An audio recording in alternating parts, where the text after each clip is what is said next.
to everybody to some degree as they age. So the other part, the other organ of the heart are the blood vessels. The blood vessels are the highways for this oxygenated blood to reach the tissues and for deoxygenated blood to be carried from the tissues and back to the heart and up to the lungs to carry more oxygen. So the blood vessels are made up of three major pathways. We have the arteries, the capillaries, and the veins. Arteries always carry blood away from the heart. That's a hard and fast rule. And veins carry blood to the heart. And the capillaries are the network that connect arteries and veins. So we'll get into the details of that in the next few slides. So when I look at the blood vessel walls of arteries and veins, the inside, the space where the blood is contained, we call that the lumen. And then the walls of the blood vessels of the arteries and veins have three layers. They have the tunica intima, that's the inner layer that's made up of simple squamous epithelium. And think of intima as intimate. It's closely intimate with the blood, so it's touching the blood. It's the inner wall in contact with the blood. That's the tunica intima. And then a tunica media is the muscular middle layer of the artery or vein. And then the tunica externa is the outer layer of this artery and vein, and that's mostly connective tissue. So tunica intima is simple squamous, it's inner lining. Tunica media, smooth muscle, middle layer. And tunica externa, that's connective tissue, and it's the outermost layer. So arteries and veins have three layers. Capillaries have only one layer. They only have the tunica intima. They're only made up of simple squamous cells. And a lot of our capillaries are leaky, which means they have little holes or fenestrations where things can come and go from the plasma. So these are where the exchange occurs, is in the capillaries. The arteries and veins are just simply our highways, and the capillaries are where we see the on and off ramps where things can come and go, but arteries and veins are just vessels for carrying blood to and from the tissues. So if we look at the walls of an artery versus a vein, if I look at the inner lining, we said again is simple squamous, it's the tunica intima. This layer is the tunica media. Look at how thick that is. If I compare that to the veins, it's much thinner in the veins. So the arteries have a muscular wall because they're pumping blood under pressure from the heartbeat. So when the blood comes in through the arteries, it branches into arterioles, which are little arteries, and then it reaches the capillary bed. So this is where the capillaries are, where they exchange. Things can come and go through these leaky capillaries. Again, only one layer of simple squamous cells, just the tunica intima in the capillaries.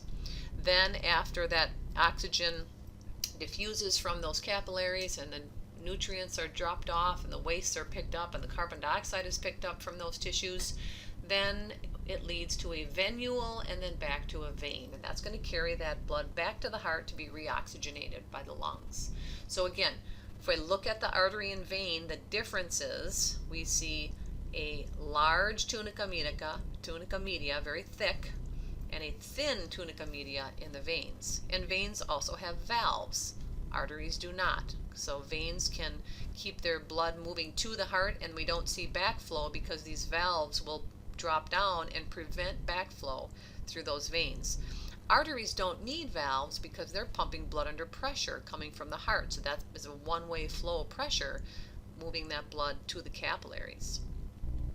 So when you talk about vasoconstriction and vasodilation, vasoconstriction is when we're causing the lumen of these vessels to decrease. So when we contract smooth muscle in the tunica media, that causes the vessel to decrease in size of that lumen. So that's going to increase blood pressure, and that's going to speed the flow of blood to the tissues when we have increased blood pressure. So that's caused by vasoconstriction. Vasodilation is relaxation of the tunica media, and that's going to increase the size of the lumen, and that's going to drop blood pressure and slow the blood flow. So if you think about what high blood pressure does, is it puts pressure on these walls because this is vasoconstriction, maybe due to hardening of the arteries, cholesterol and plaque building up and narrowing the lumen of the arteries. That's going to increase blood pressure, which is going to increase flow into these capillaries, which can do damage to these capillaries. So increased blood pressure can do damage to the kidneys because it damages those delicate capillaries of the kidneys, and people end up with kidney disease as a result of uncontrolled high blood pressure. It's really important to control our blood pressure. So know the terms vasoconstriction, vasodilation. Vasoconstriction, making these lumens smaller with contraction of the smooth muscle. Vasodilation is making the lumen bigger with relaxation of the smooth muscle. Okay, so looking at how this all fits together then, here's the heart pumping blood through all those arteries. The ones that, the large arteries leaving the heart are called elastic arteries. They're very pliable. They're pumping blood under high pressure. And then those branch into muscular arteries, which distribute the blood to the major organs. And then we get down into this capillary bed. So it branches into arterioles. And then we have sphincters that control the flow of blood into this capillary bed. And that depends on the needs of the tissues at the time. So if we have a highly active tissue, like a person running a marathon, these pre-capillary sphincters are going to open up and allow good blood flow to those working muscles. But the pre-capillary sphincters of the digestive tract are going to remain pretty constricted because we don't need blood flow to the digestive tract when we're exercising. We need it to the muscles. So these pre-capillary sphincters are really working depending on what tissues are active at the time. So if we have highly active tissues, that's going to have increased blood flow and delivery to those cells of that tissue. So the lymphatics are always present in the tissues to pick up any leaked fluid from the capillaries that is in excess, that doesn't return back to the capillary bed. It picks up that fluid and dumps it right back near the subclavian vein to take it back to the heart. So any fluid that ends up in our tissues does return to the main blood supply a little closer to the heart in that right subclavian vein through the lymphatic vessels. We talked more about that when we looked at lymphatic and immune systems. So again, the elastic arteries are the aorta and its major branches. They have a very large lumen and they're pressure reservoirs. When the heart beats, they expand and relax and they push that blood downstream. Muscular arteries are delivering the blood to the body organs. They have a really thick tunica media, and they are active in controlling blood flow to the tissues. So when the chemicals for vasoconstriction are released in the blood, these muscular arteries respond and control blood flow to the different organs. The arterioles are the smallest of the arteries. They lead to the capillary beds, and they also can control flow into those capillaries through dilating and constricting. And if we look at their action, these are the different types of arteries. There's this table here. It's kind of hard to see. It's really blurry, but it's clear in your textbook. You don't need to know the details other than where they're located and which ones are really in control of blood pressure.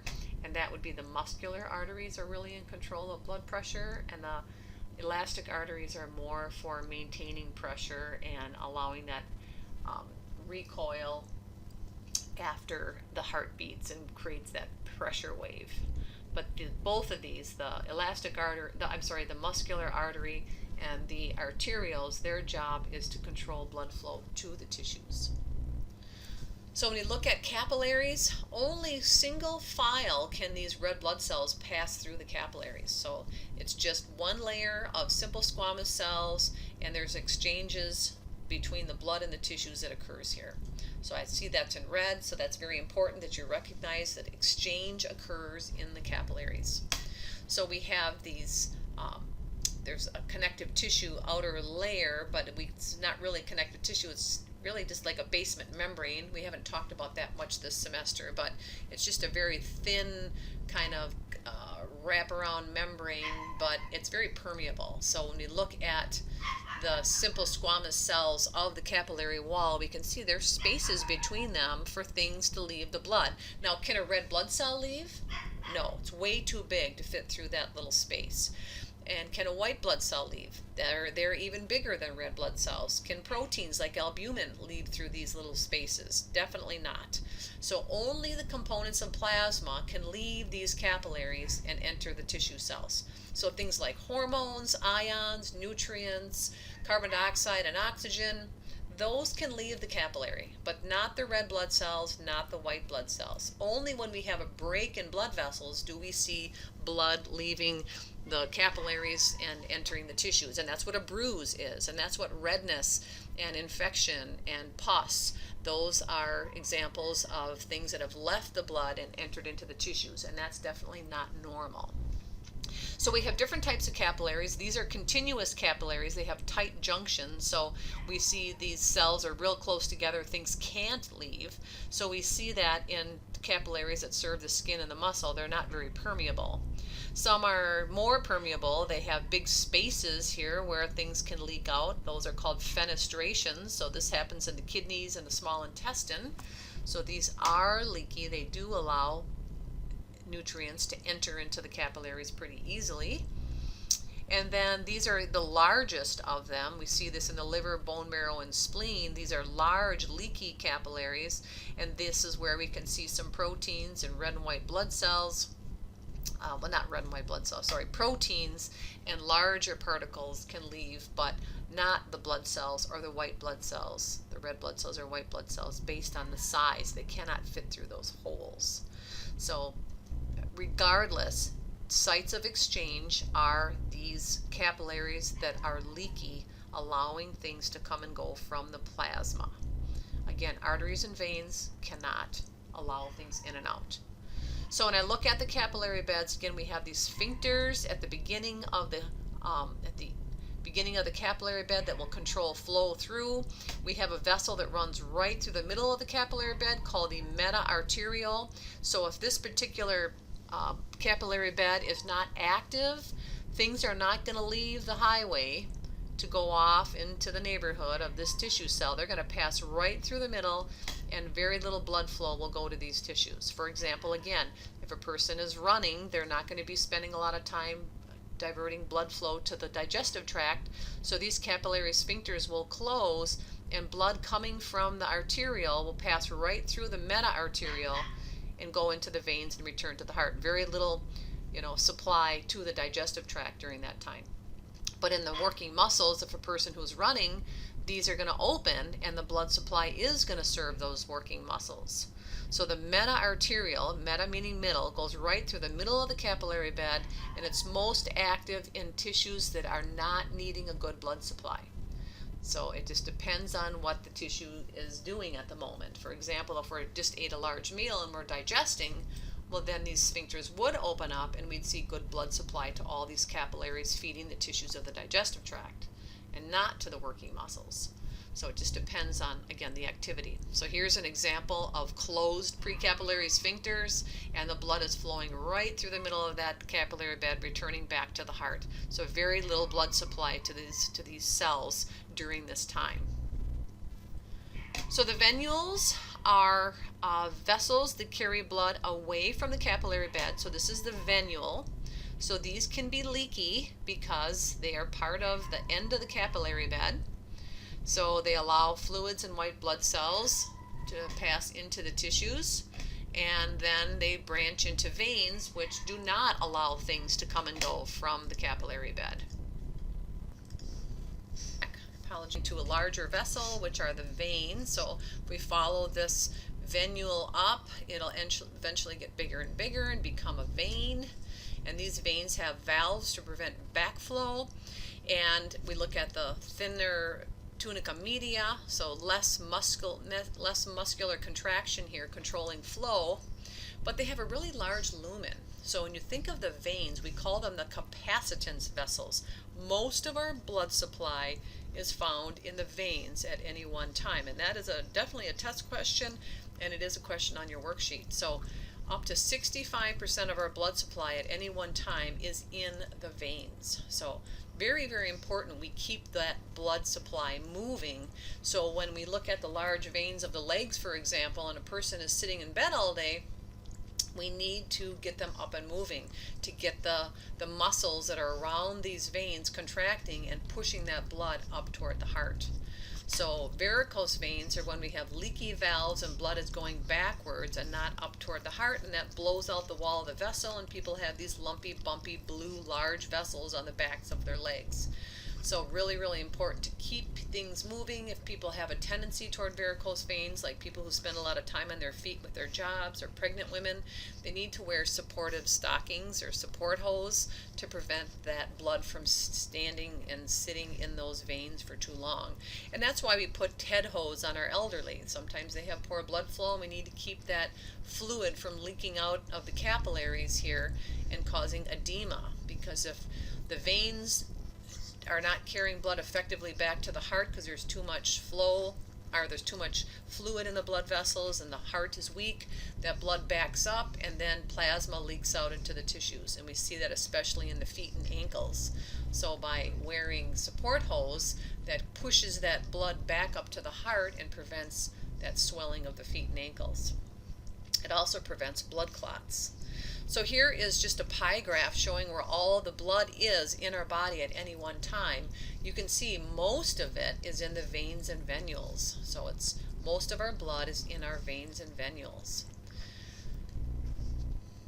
So if we look at, again, adaptations to make sure that blood does return to the heart, we have these different types of veins. We have venous sinuses. I'm not going to hold you accountable for all the details of the different veins, but it's just important to understand that they have a large diameter and they are low pressure. So large diameter vessels are the veins, and they're under low pressure. So there is no heart pumping that blood back out of the tissues. So it just requires the muscles around the veins to put a little pressure on the outside wall to keep that blood moving upward. So here's a tissue slide showing an artery and a vein, you can see the difference. Look at the size of the lumen. Lots of space here for blood.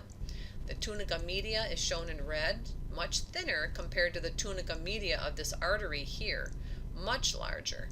And the lumen of the artery is much smaller compared to the lumen of the vein here. So high pressure, smaller diameter, low pressure, larger diameter for the veins. So looking at blood flow then, we can measure blood flow as milliliters per minute, and when we look at it in the vascular system, it's the same thing as when we look at cardiac output, is just the blood. So when you look at our blood flow, it's pretty constant when we're at rest, but then of course when you're exercising, blood flow is going to increase to the working muscles of the legs and the arms. So blood pressure is the force exerted on the wall of a blood vessel by the blood. It's expressed in millimeters of mercury, and we usually use those large arteries near the heart, like the brachial artery is a good one for measuring blood pressure. But the pressure is highest in the aorta because that's closest to the heart. That's the first vessel to receive the contraction of the heart from the ventricle. And it's lowest in the superior and inferior vena cava because that's where it's furthest from the pressure source and returning back to the heart. So resistance to flow is when we see thicker blood, long blood vessels for taller people. Taller people are going to have higher resistance, higher blood pressure. And if we have a smaller diameter, so people with, hardening of the arteries and cholesterol plaques that are, lining the arteries, that's going to cause higher blood pressure. So thicker blood, longer blood vessels, and smaller diameter blood vessels, those all are contributors to high blood pressure. So being very, very tall, when you look at people that are 6'5" and higher, they do have a problem with high blood pressure as they age, a much bigger problem than than a shorter person. So those long blood vessels increase the pressure. So when you look at what contributes to blood pressure, the harder the heart is pumping, the more pressure. And when it has resistance due to narrowed vessels, that's going to cause the heart to have to work harder. And we don't like to see that over a lifetime because that causes heart failure. When we look at the pressure drop across the vessels, we can see that the highest pressure is in the aorta, and then it drops as we get into the arteries, into the arterioles, capillaries, venules, veins, and the vena cava. It's next to nothing. So we see that drop across the vascular system from the aorta to the vena cava. So when we look at typical pressure, it's always highest when the ventricles are contracting and lowest when the heart is relaxing. So we look at systolic pressure over diastolic pressure. It's 120 at its highest when the heart is contracting, and it's 80 when the heart is relaxing or during diastole. So 120 over 80 is a normal blood pressure for most healthy adults. So maintaining blood pressure, we need the heart to be pumping hard, we need the vessels to be open and receiving the blood, and we need the kidneys to be controlling water levels as the body is functioning, maintaining homeostasis. And the medulla oblongata plays a role in contributing to that, as well as the hypothalamus. And we'll get more into that in advanced A&P. So when you look at blood pressure, it depends on the cardiac output, how much is leaving the heart per minute. It depends on the resistance of the vessels and how much blood is in the system. If someone has a lot of fluid on board, they're going to have a higher blood pressure. For example, if you have a patient and you leave the IV fluids running too long, that can increase their blood pressure and be dangerous. Or if a person is not drinking and not getting IV fluids, their blood volume can get dangerously low, and that can drop the blood pressure. So the amount of volume in the blood vessels determines blood pressure. And like I said in the other lecture, or the first part of lecture, we have these receptors that measure pressure that are constantly helping control blood pressure by causing either vasoconstriction or vasodilation to control blood pressure and not overwork the heart and the tissues. So we have them in the carotid arteries, we have baroreceptors, we have it in the aortic arch, and some of the large arteries of the neck and thorax. But these are the primary two that I want you to know that we have. So when you try to get blood to come back to the heart, there's three things that work together to get that blood moving in those veins. Because remember, the veins have a very thin muscular wall. So the muscles around, the skeletal muscles around the large blood vessels, when we contract them, that actually squeezes those veins and pushes the blood up toward the heart. And the valves will prevent that from coming back down to the legs. So getting up and walking makes a difference in keeping the blood moving from the legs back to the heart. Even if it's just standing for a short period of time, or even just doing ankle pumps they talk about. Those are all things that help return that blood back to the heart. Deep breathing is called the respiratory pump. When you take a deep breath, it increases abdominal pressure and squeezes those abdominal veins and forces the blood up toward the chest. So telling your patient to deep breathe when they're laying in bed helps return blood to the heart. So this is all venous return. It's helping blood come back to the heart through the veins. And then the sympathetic nervous system also causes a little bit of constriction of that tunica media in the veins, which is called sympathetic tone. So that helps push blood toward the heart. So I always want to have a little bit of contraction of the tunica media in the veins to keep a little bit of pressure in those veins moving blood toward the heart. But it's not real significant like it is in the arteries. So here's an example of the muscular pump. As those nearby muscles in the leg contract, that squeezes the blood upward toward the heart. So you want to keep your patients walking to prevent blood clots and keep that blood moving out of the legs back to the heart.